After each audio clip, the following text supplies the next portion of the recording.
This is Carl Moore talking management for the Globe Mail. Today I'm delighted to speak to Neil Ashkenazi, who's a professor from the University of Queensland in Australia. Good afternoon, Neil. Good afternoon, Carl. Neil, you've done a lot of work on emotions. When I was at IBM back 25 years ago, if emotion rears its ugly head in a meeting, we'd stop for coffee because it was all about just the facts. Today we look at emotions quite differently. How should we look at emotions in the workplace, Neil? What is your research telling us? We know today that emotions and thought cannot be separated.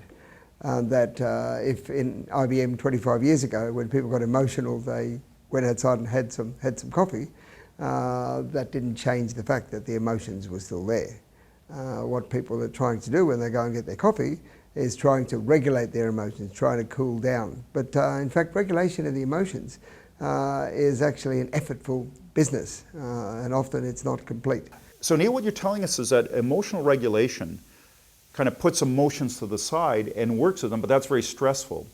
How should we deal with emotions then in the workplace? What should we do?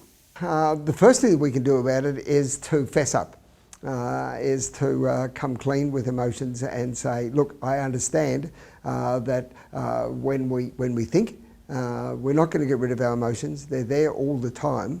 And how are emotions affecting my thought processes? That's a form of awareness that probably women are more aware of than men. Research seems to show that that's the case, but probably not much better than men. Most people have heard of something called emotional intelligence. I'm not going to get into the argument about it, which there's a considerable amount of controversy.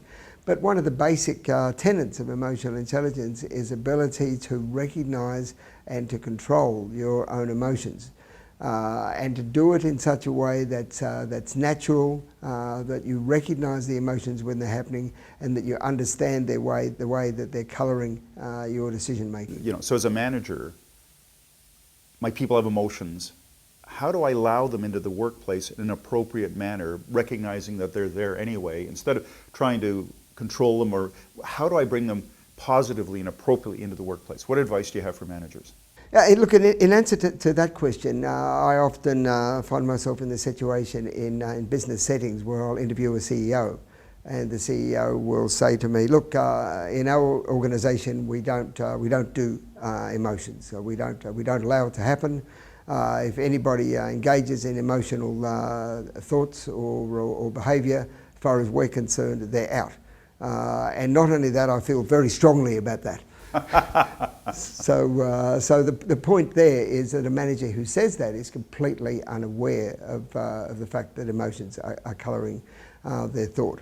So just that level, just by becoming aware that emotions play a role, a manager can be much more effective.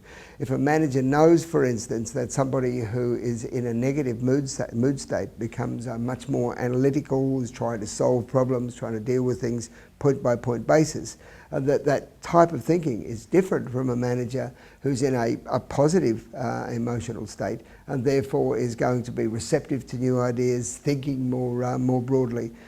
Psychologist Barbara Fredrickson calls it the broadened theory of emotions. That when you're in a positive mood, you tend to think broadly. Keep in mind that we're not talking here about strong emotions. We're not talking here about people losing their temper or people becoming hysterical with happiness and that sort of thing. We're talking about those emotions that we deal with in the workplace every day, and the way that they shape different thoughts. And just simply being aware of these things is the first step to being able to maximise our performance.